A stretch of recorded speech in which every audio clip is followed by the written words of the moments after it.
रोम रोम में हजारों ऐसी पृथ्वियां लटक रही हैं। विज्ञान ने भी सिद्ध किया है कि ऐसी करोड़ों पृथ्वियां आकाश गंगा में और पड़ी हैं। ऐसी पृथ्वियां सैकड़ों हजारों खरबों पड़ी है। तो इस मृत्यु लोक में लीला पूरी हो गई। अब दूसरी पृथ्वी पर चालू है, उसके बाद तीसरी पृथ्वी पर चालू है। वही लीलाएं, वही राधा रानी। हाँ, भगवान की लीलाएं तो वही होती हैं। जैसे इसके पहले हम रतलाम में कथा सुना रहे थे, भागवत की कथा वही है।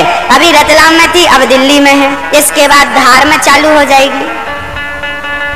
कथा वही है, स्थान बदल गया कि नहीं? हाँ, ऐसे भगवान का भी स्थान बदलता है। और सिर्फ स्थान बदलता है ऐसा नहीं, भगवान तो वही होते हैं, लेकिन भगवान के जो परिकर होता है, ग्वाल बाल होते हैं, गैया होती है, बछड़े होते हैं, गोपियां होती हैं, ये बदल जाते हैं। राधा रानी नहीं बदलती, राधा और कृष्ण वही है। बाकी इस पृथ्वी लोक से, इस मृत्यु लोक से भगवान ने देखा कि कौन मेरी ज्यादा पूजा करता है, कौन मेरी बाल लीलाओं को प्रेम से सुनता है, कौन मेरी बाल लीलाओं में रोता है, कौन मुझे पाना चाहता है। भगवान चुपके से उसे बुला लेते हैं और जिस लोक में लीला चल रही है उसी लोक में उसे ग्वाल वाल बना के भेज देते हैं, चल तू शामिल हो जा।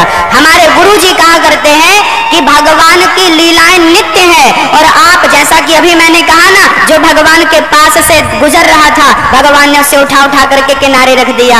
हाँ, 130 करोड़ की आबादी है हिंदुस्तान की वर्तमान में। इस 130 करोड़ लोगों में जो भगवान के करीब हैं, बस भगवान उन्हें उठा उठा के अपने चरणों से लगाता जाएगा, अपने हृदय से लगाता जाएगा।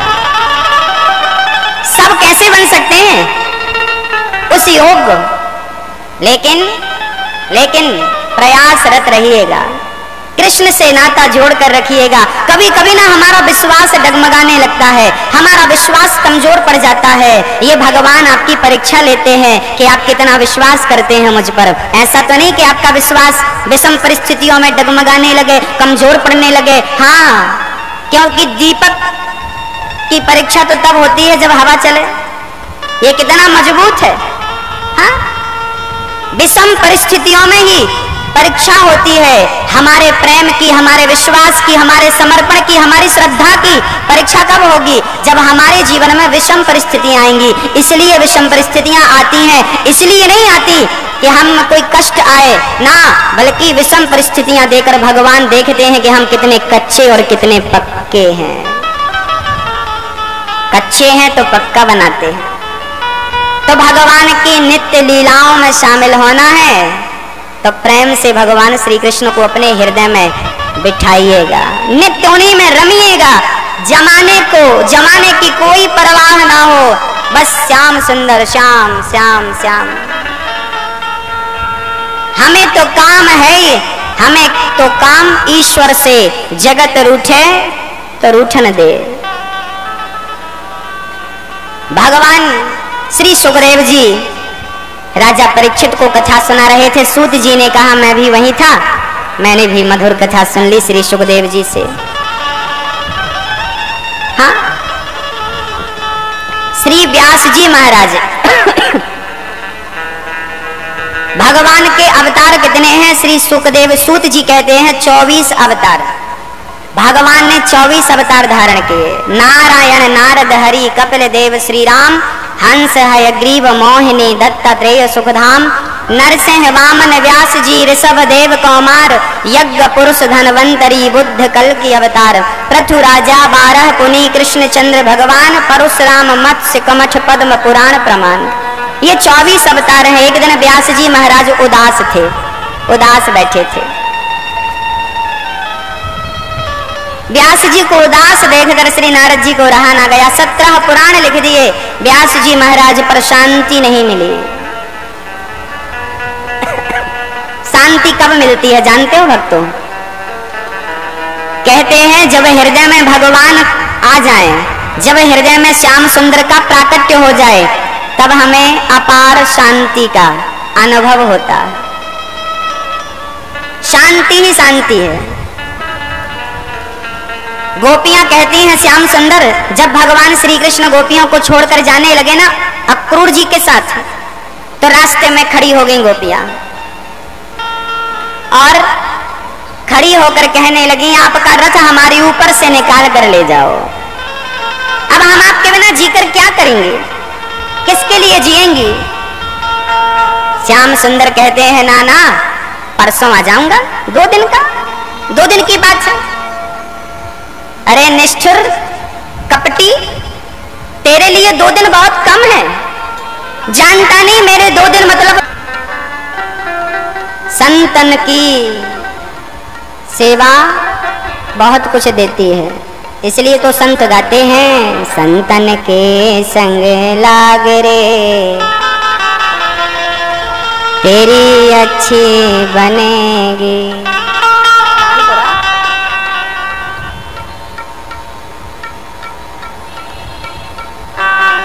संतों की संगति हमें बहुत कुछ देती है।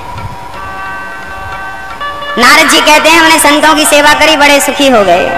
पिछले जन्म में मेरी माँ घर घर काम करती थी, बड़ी गरीबी थी, विषम परिस्थितियां थी, पर मैंने संतों की बड़ी अच्छी सेवा करी। एक बात तो निश्चित है भक्तों के, आज हमें जो भी मिला है संतों की सेवा से ही मिला है। मैं अपनी बात कर रहा हूं। जिसने जीवन में संतों की सेवा करी है,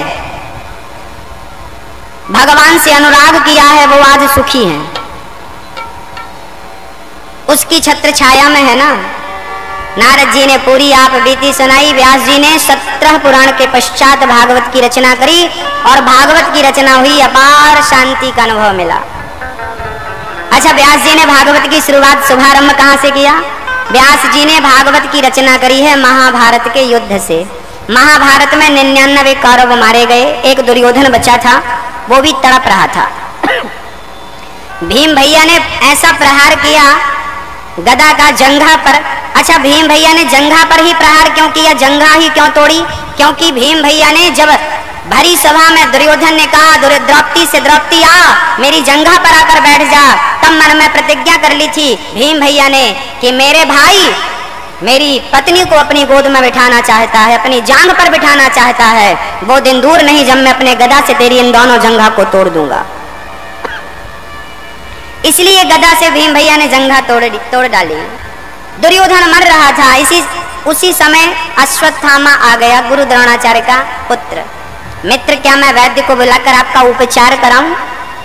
दुर्योधन बोला, मेरा एक ही इलाज है, मैं पांडवों को मरा हुआ देखना चाहता हूं। यदि मैंने उन्हें मरा हुआ देख लिया तो मैं सुखी हो जाऊंगा। कुछ लोग होते हैं जो मरते मरते दूसरों को दुखी करना चाहते हैं, दुख देखकर लोगों को सुख मिलता है, ऐसे लोग भी पाए जाते हैं। श्री दुर्योधन बोला, मित्र मुझे पांडवों की जान चाहिए, आप उन्हें मार डालो, मैं सुखी हो जाऊंगा। चल पड़े अश्वत्थामा पांडवों को मारने के लिए। शायद भूल गए अश्वत्थामा के जिस परमात्मा ने रक्षा करने की भूमिका निभा रखी है पांडवों को, उन्हें तुम क्या मारोगे? आपके बाण से मरना होता तो पहले ही मर जाते। महाभारत के युद्ध में बड़े बड़े महारथी थे, बड़े बड़े दिग्गज थे, पर कौन मार सकता है? महाभारत का युद्ध हमें कुछ सिखाता है।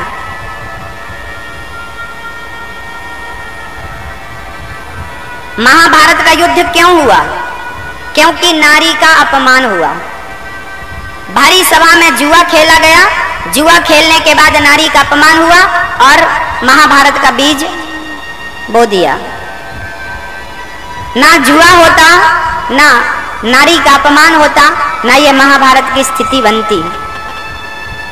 इसलिए हमें जुआ नहीं खेलना चाहिए, इसलिए हमें नारी का अपमान नहीं करना चाहिए। जिसने नारी का अपमान किया, 100 भाइयों में एक भी बचे हों तो बताओ, अपमान करने वाले और नारी का सम्मान करने वाले पांडव भगवान श्री कृष्ण। देखिए, विषम परिस्थिति का भी डट के सामना किया, अर्जुन ने जीत हासिल हुई। जीतने के लिए ताकत की जरूरत नहीं पड़ती। अर्जुन के पास कितनी ताकत थी? क्या वो पितामह भीष्म के बाणों का सामना कर पाते? क्या वो दानवीर कर्ण के बाणों का सामना कर पाते? यदि ताकत से अर्जुन ने जीता तो अर्जुन के तो गुरु सामने खड़े थे, पितामह सामने खड़े थे, उनसे ज्यादा, अर्जुन से कई गुना ज्यादा ताकत तो गुरु द्रोणाचार्य जी के पास थी, पितामह भीष्म के पास थी। तो अर्जुन ने महाभारत का युद्ध ताकत से नहीं जीता, बल से नहीं जीता तो किससे जीता? जो काम ताकत से नहीं हो सकता वो भगवत कृपा से हो सकता है। ये सिद्ध कर दिया अर्जुन ने महाभारत का युद्ध जीत करके।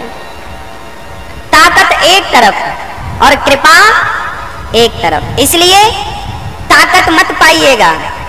बड़े बड़े बलवान मिट्टी धूल चाटने लगे, कृपा वालों के सामने ताकत वाले टिकते कहां हैं? इसलिए गोविंद की कृपा आवश्यक है, ताकतवाद का सब्जेक्ट है। दुर्योधन के कहने से अश्वत्थामा चले पांडवों को मारने। भगवान ने पांडवों को उठाकर दूसरे शिविर में सुला दिया। द्रौपदी के 5 बच्चे वहां आकर के सो गए। पांचों को पांडव समझ लिया अश्वत्थामा ने और पांचों का सर काट दिया। पांचों का सर काट के दुर्योधन, तेरे दुश्मनों को मैंने देख मार डाला, ये हैं तेरे दुश्मनों के सर। ध्यान से देखा दुर्योधन ने, ये पांडव नहीं, ये तो पांडवों के पुत्र हैं। आपने हमारा वंश नष्ट कर दिया, हमारे वंश को खत्म कर दिया, अच्छा नहीं किया आपने। उसी समय दुर्योधन पहले प्रसन्नता हुई कि पांडव मर गए, बाद में दुख हुआ कि पांडव नहीं, ये तो पुत्र है। सुख और फिर दुख की संधि में दुर्योधन की मृत्यु हो गई। द्रौपदी ने देखा कि मेरे बच्चे सोकर नहीं उठे, क्या हुआ? जाकर देखा तो पांचों बच्चों के धड़ तो थे पर सर किसी का नहीं था। रो पड़ी द्रौपदी मां। श्याम सुंदर क्या हो गया? मेरे बच्चों को मार दिया अश्वत्थामा ने, देख मेरे बालक मारे गए। अर्जुन आए, द्रौपदी तेरे बच्चों के हत्यारे को सूर्य अस्त होने के पहले तेरे सामने खड़ा ना कर दिया, मेरा नाम अर्जुन नहीं। चल पड़े अश्वत्थामा को पकड़ने, कृष्ण को सारथी बनाते हैं और अश्वत्थामा ने ब्रह्मास्त्र चला दिया अर्जुन को मारने के लिए। अर्जुन श्री चरणों में आए, प्रभु अब क्या करूं, मार्गदर्शन करिए। तब भगवान ने कहा कांटा लग जाए तो कांटे को कांटे से निकाल देना चाहिए। एक बात बताऊं आपको, महाभारत की कथा हमें कुछ ना कुछ सिखाती है। एक सज्जन का फोन हमारे पास आया, उन्होंने हमसे कहा कि महाराज जी हम काम से परेशान हैं, ये काम वासना हमें सताती है, क्रोध हमें सताता है, क्रोध हमें परेशान करता है, काम हमें परेशान करता है, लोभ हमें परेशान करता है, बताइए हम क्या करें? हमने कहा काम क्रोध लोभ इनसे परेशान मत होइएगा। नहीं महाराज जी हमें खत्म करना चाहते हैं, काम क्रोध लोभ अच्छा नहीं है, हम इन्हें मिटाना चाहते हैं। हमने कहा खत्म तो आप कभी कर नहीं पाओगे, हाँ इनका उपयोग सही करना सीख लो। भक्तों, एक सज्जन हमसे बोला महाराज जी भगवान को क्या जरूरत थी बबूल बनाने की? बबूल का कांटा जब देखो तब लगता रहता है, चुभता रहता है, दर्द देता है, घायल करता है। बबूल की क्या जरूरत थी? भगवान ने बबूल क्यों बनाया? हमने कहा बबूल की जरूरत थी। भगवान ने क्यों बनाया? बोले कांटा लग जाए, बबूल का कांटा लग जाए तो उसी बबूल को उठाइए और अंदर वाले कांटे को निकाल करके फेंक दीजिए। बबूल का कांटा लग जाए तो बबूल के कांटे से ही वो बाहर आ जाता है, निकल जाता है, निकाल दिया जाता है। एक कांटे को दूसरा कांटा निकाल फेंकता है। एक कांटा दर्द देता है तो वही कांटा उस दर्द से राहत भी देता है। ऐसे ही काम क्रोध लोभ मोह बुरे नहीं हैं, यदि इनका सदुपयोग किया जाए तो ये वरदान बन जाते हैं। और वैसे हमारी उम्र, हमारी जिंदगी, हमारा समय हमारे लिए वरदान बन सकता है यदि हम अपने समय का सदुपयोग कर लें। तो हमें जो समय मिला है, ईश्वर ने दिया है, उस समय को जानते हो क्यों दिया है? ताकि कहते हैं ना मनुष्य जन्म कर्मों का प्रतिफल है। कर्मों का भोग भोगने संसार में से धरा में हम आते हैं, तो पिछले बुरे कर्मों के फल स्वरूप हम यहाँ पर आए हैं। अब उस कर्म के द्वारा हमने ये तन पाया है, अब ऐसा अच्छा कर्म करो कि वो सारे बुरे कर्म खत्म हो जाएं और अच्छे कर्म की भरमार हो जाए। ऐसा कर्म बन जाए हमसे, ऐसा कोई काम हो जाए हमसे जिस कर्म के द्वारा हमें परमात्मा की प्राप्ति हो जाए। कुछ ऐसा कर्म इस शरीर से इस जन्म में बन जाए। इसलिए भगवान ने आपको मनुष्य बनाकर भेजा है, क्योंकि ये कर्म भूमि है, यहाँ आके कर्म करना है। महाभारत में अश्वत्थामा ने ब्रह्मास्त्र चलाया, अर्जुन ने भी ब्रह्मास्त्र चलाया, दोनों शांत हो गए। देखो तो भगवान ने बाण नहीं उठाया, लेकिन अर्जुन को उचित ज्ञान दे दे करके उन्हें हर संकट से बचाया है। गीता का ज्ञान, शास्त्रों का ज्ञान हमें धारण करना चाहिए और ये महसूस करना चाहिए कि ये जो ज्ञान है हमें, ये ज्ञान मेरे पास नहीं बल्कि भगवान ही हमें ज्ञान दे करके हमें गलत मार्ग से निकाल कर एक अच्छे मार्ग में ले जाना चाहते हैं। अश्वत्थामा के केस पकड़ के द्रौपदी के समक्ष खड़ा कर दिया अर्जुन ने। द्रौपदी जो सजा देना चाहती हो उसे दे दो, कह दिया। द्रौपदी ने हाथों की रस्सी खोल दी, पैरों का बंधन खोल दिया। अश्वत्थामा से कहा जाओ, यहाँ से चले जाओ। द्रौपदी, क्या तुम्हें इस हत्यारे पर दया आ रही है? इसने आपके 5 बच्चों को मारा है, क्या आपको इस पर दया आ रही है? द्रौपदी कहती है, दया मुझे इस पर नहीं, दया मुझे इसकी माँ पर आ रही है। माँ पर दया आ रही है। क्या इसको मार देने से मेरे मरे हुए बच्चे जीवित होंगे? ना, बल्कि इसकी माँ द्रोणी भी मेरी तरह बच्चे के वियोग में तड़पने लगेगी। धन्य हो मां द्रौपदी। द्रौपदी के 5 बेटे मर गए और हत्यारा सामने खड़ा है। द्रौपदी कहती है इसे माफ कर दो, इसे क्षमा कर दो। अब बताइए, ऐसी स्थिति में कोई क्षमा करने की भाव रखता है क्या? कितना भी दयालु हो, जब संकट आता है ना तो वो सब भूल जाता, दया वया कुछ नहीं आती याद उसे। फिर पेट भरा हो तो हम भगवान के सामने तुलसी का दल डाल करके और भोग लगाते हैं, जय हो प्रभु खाओ। और 4 दिन से आप भूखे हो और 4 दिन बाद थाली आए तो फिर भगवान याद आते हैं। सीधा आदमी उठा उठा के मुंह में डालता है। हाँ, जब आधा से ज्यादा पेट भर जाए तब भगवान ओहो हमने भोग नहीं लगाया। क्यों? विषम परिस्थितियों में ही आपकी परख है, समझ रहे हैं? इसलिए विषम परिस्थितियां आती क्यों हैं? राजा रंती देव, भागवत में चर्चा है। राजा रंती देव बहुत बड़े राजा थे, उनके नगर में अकाल पड़ा, पूरा खजाना उन्होंने लुटा दिया, यहाँ तक कि अपने राज्य को दान दे करके और प्रजा के हित के लिए घर से निकलकर और चल पड़े।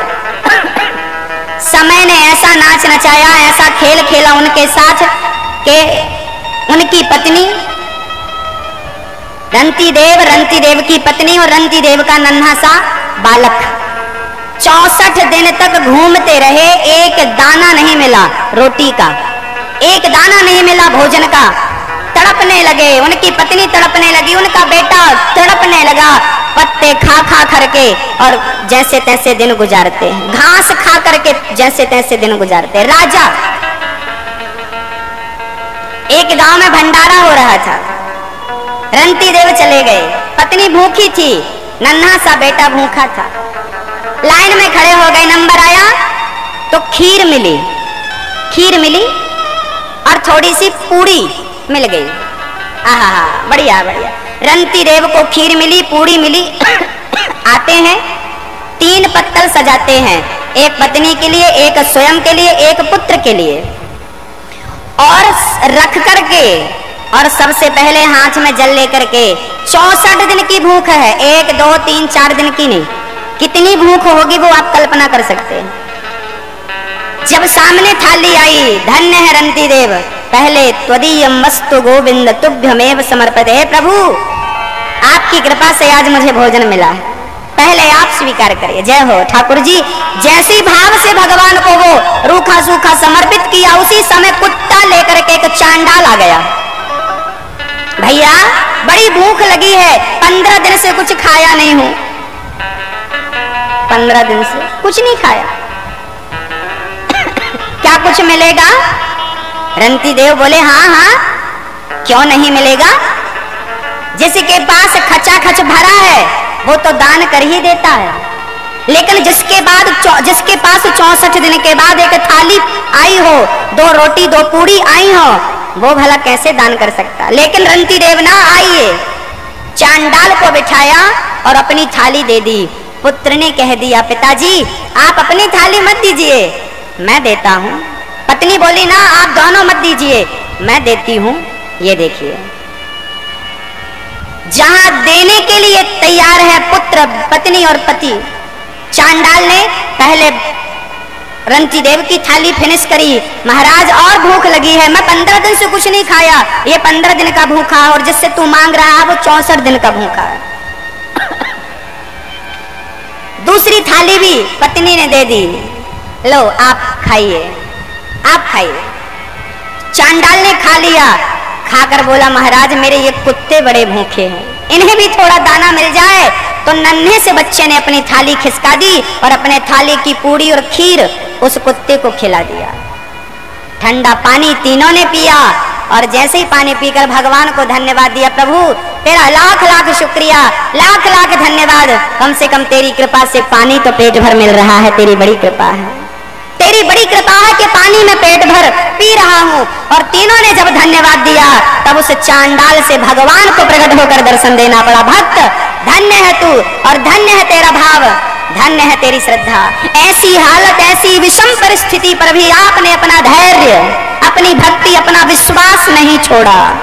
मैं आप जैसे भक्तों को कैसे छोड़ दूं। ये यथा माम प्रपद्यन्ते तांस तथैव भजाम्यहम्। जो भक्त मेरे लिए सर्वस्व त्यागता है, मुझ पर विश्वास करता है, मैं उसका पालन पोषण करता हूँ, गोद में उठा करके चलता हूँ। गीता में भगवान ने वादा किया है हमसे, तुम मेरी शरण में तो आओ, मैं तुम्हें गोद में उठाता हूँ।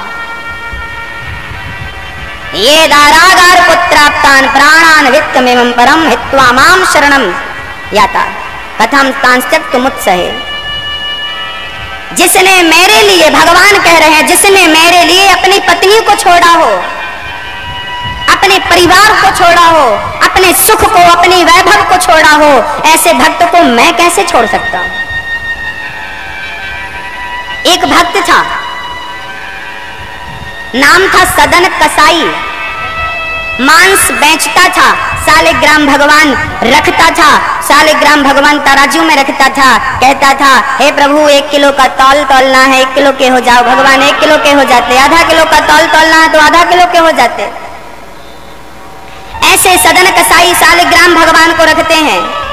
एक बाबा जी की नजर पड़ी है तो सालिग्राम भगवान से मांस तौल रहे, नर्क जाएगा, डराया धमकाया, बाबा जी लेकर के चले गए सालिग्राम भगवान। रात्रि को बढ़िया दूध से, दही से, पंचामृत से स्नान कराया सालिग्राम भगवान को। और बाबा जी जब सोए तो सपने में भगवान ने कहा, सुनो और तो सब ठीक है पर तुम झूला नहीं झुला रहे हो। वो तराजू में रख के बढ़िया झूला झुलाता था, जरा आप हमें उसी के पास छोड़ के आना। बाबा जी सवेरे गए, भैया तेरे भगवान तू संभाल। सदन कसाई उस सालिग्राम भगवान की पूजा करने लगा, अर्चना करने लगा। एक दिन सपना आता है कि तू सालिग्राम भगवान को नदी में फेंक दे, नहीं तो तेरी पत्नी मर जाएगी। काटना। पत्नी बोली, नहीं मैं काटूंगी। तलवार निकाला और अपने पति का सर काट दिया और कह दिया, देख अब कोई खतरा नहीं है, तेरे मेरे बीच में कोई नहीं है, आजा तू मेरे साथ हो जा, मेरा अपना बन जा, हाँ मैं तेरे से शादी कर लेती हूँ। अजामिल वो सदन नहीं माना, और जब नहीं माना तो इसने त्रिया चरित्र चालू किया, चिल्लाया, बचाओ इसने मेरे पति को मार दिया। बात राजा तक चली गई। इसने कहा, महाराज इसने तलवार से मेरे पति का सर काट दिया और मुझे छेड़ा। सदन को राजा ने सजा दी, इसके दोनों हाथ काट लिए जाएं। लो भैया, दोनों हाथ काट लिए सदन के और छोड़ दिया। सदन चल पड़ा जगन्नाथ भगवान की ओर। हे जगन्नाथ, हे जगन्नाथ, हे श्याम सुंदर, हे जगन्नाथ। चलता चलता जब मंदिर के समीप पहुंचा तो जगन्नाथ भगवान ने पुजारियों से कहा, मेरा भक्त आ रहा है, उसके दोनों हाथ नहीं है, उसे जरा पालकी में बिठाओ और मेरे मंदिर लेकर आओ। पुजारी घबरा गए, ऐसा कौन सा भक्त है कि भगवान आदेश दे रहे हैं। पुजारी गए, भक्त को पालकी पर बिठाया और जैसे ही भगवान के पास सदन पहुंचे, ठाकुर जी से नजर मिली और जैसे ही नजर मिली सब भूल चुके थे। उन्होंने हाथ जोड़ना चाहा और हाथ जोड़कर जैसे ही नमस्कार करना चाहा, उनके कटे हुए हाथ भगवान ने उन्हें वापस कर दिए, ज्यों की त्यों उनके हाथ हो गए। उन्होंने चरणों में दंडवत किया और सदन ने खड़े होकर एक प्रश्न किया, प्रभु जब हाथ वापस करने ही थे तो कटवाए क्यों? आपकी मर्जी के बिना पत्ता नहीं हिलता। हाथ कटे तो आपकी मर्जी तो रही होगी। अभी आपने वापस कर दिया, मेरे हाथ ज्यों की त्यों हो गए, क्यों? ऐसा क्यों किया? भगवान कहने लगे, सदन तेरी भक्ति से मैं बहुत प्रसन्न हूं। तूने पत्नी को छोड़ दिया, पुत्र को छोड़ दिया, धन को छोड़ दिया, लेकिन तूने मुझे नहीं छोड़ा। देखा क्या? मंदिर के भीतर से सदन की पत्नी और सदन का बेटा निकलता हुआ दिखाई पड़ा। बेटा भी आ गया, पत्नी भी आ गई, और अब धन की तो कमी थी नहीं। प्रभु ये यहां कैसे आ गए?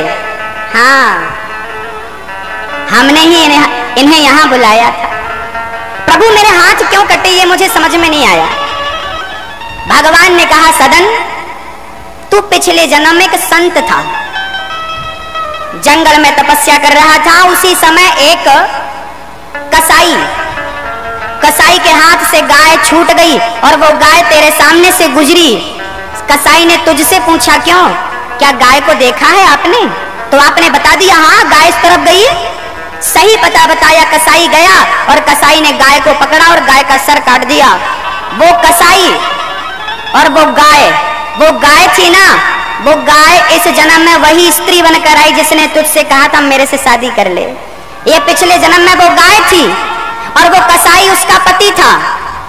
पिछले जन्म में कसाई ने गाय का सर काटा, तो इस जन्म में वो गाय स्त्री बनके उस अपने पति का सर काटती है। और तूने हाथ बढ़ाया था ना उसका पता बताने के लिए, इसलिए सजा मिली, तेरे दोनों हाथ काट लिए गए।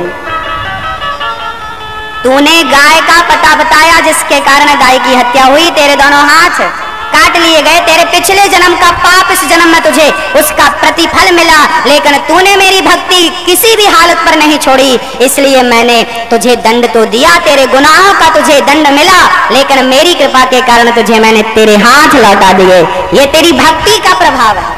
मेरी माँ, इस कथा से हम ये समझें कि हमारे जीवन में जितना भी सुख है और जितना भी दुख है, ये हमारे अपने पूर्व जन्मों के, हमारे अपने कर्मों का प्रारब्ध है, प्रतिफल है।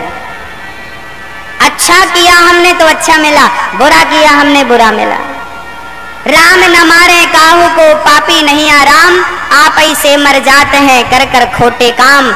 ईश्वर जिम्मेदार नहीं है आपके सुख का, ईश्वर जिम्मेदार नहीं है आपके दुख का। यदि भगवान की शरण में हो तो भगवान आपको सदा सुखी रखेगा। ये वादा भगवान ने गीता में किया है अर्जुन से, ये यथा मां प्रपद्यन्ते तांस तथैव भजाम्यहम्।